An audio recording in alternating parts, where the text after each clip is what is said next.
F'żewġ kontijiet iddepożita $1,000,000 u l-bank kien jemmen li kellu potenzjal ta' ħafna iktar depożiti.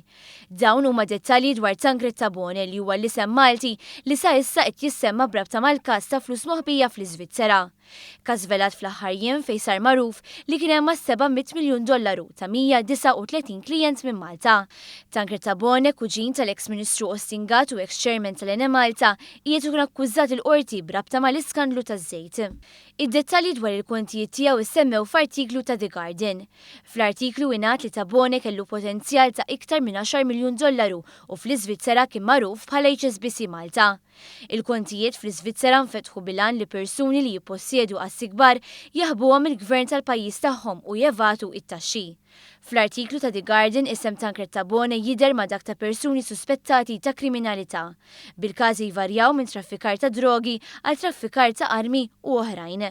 L-avukat ta' Tancred Tabone qalet li Tabone qiegħed jiġħad l-akkużi kontra tiegħu u li awtorizza lill-awtoritajiet Svizzeri biex jagħtu it-tarif meħtieġ.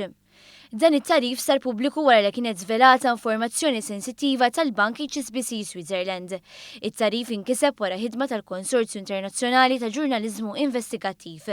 Dan huwa l-ikbar każ fl-istorja fejn inkixfu dettalji bankarji hekk kif il-każ tefa' dawn fuq 30,000 kont b'$120 biljun ta' assi.